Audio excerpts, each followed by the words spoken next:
Next topic is the carboxylic acid. ये last topic है अपने चैप्टर का। Carboxylic acids are the compounds containing the carboxyl functional group that is COOH। ये तो इसके definition हो गई, सो हम इसे डिटेल में पढ़ते हैं थोड़ा।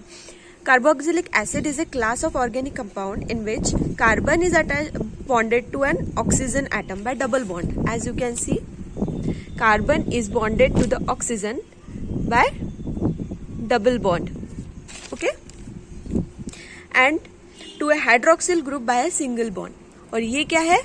Hydroxyl group.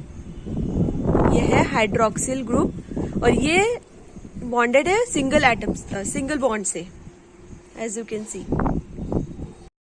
Let's see the preparations of carboxylic acids. उसमें हम देखेंगे first from alcohol.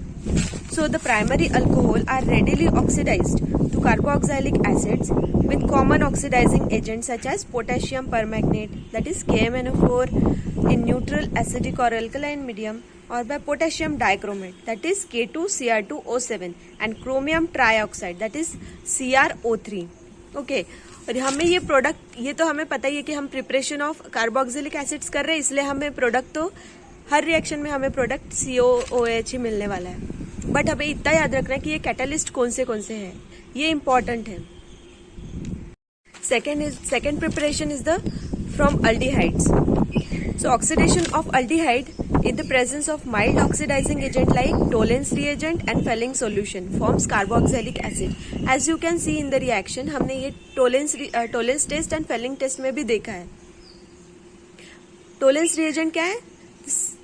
Ammonical solution of silver nitrate and Fehling solution क्या है? Fehling solution A plus Fehling solution B. इससे भी हम कार्बोक्सिलिक एसिड बना सकते हैं।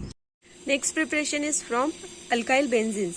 बेंजीन्स बोलने के बाद आपको याद आ ही गया होगा एरोमेटिक, ठीक है।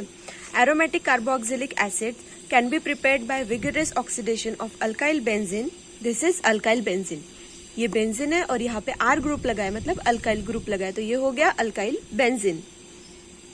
विथ क्रोमिक एसिड और एसिडिक और alkaline potassium permanganate KMnO4 on heating we get aromatic carboxylic acid, that is benzoic acid.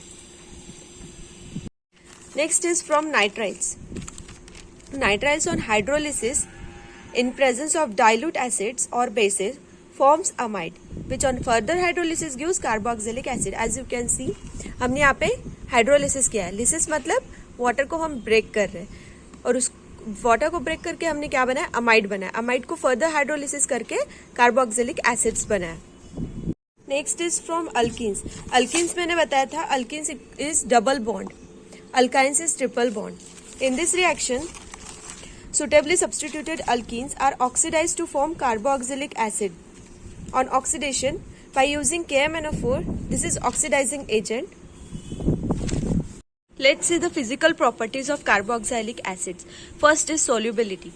As the size of alkyl group increases, the solubility of carboxylic acid decreases because non-polar part of the acid increases. Second is the boiling point. Carboxylic acids are higher boiling liquids than aldehyde, ketones and even alcohols. This is due to extensive association of carboxylic acid molecules through intermolecular hydrogen bonding, as you can see in the dimer.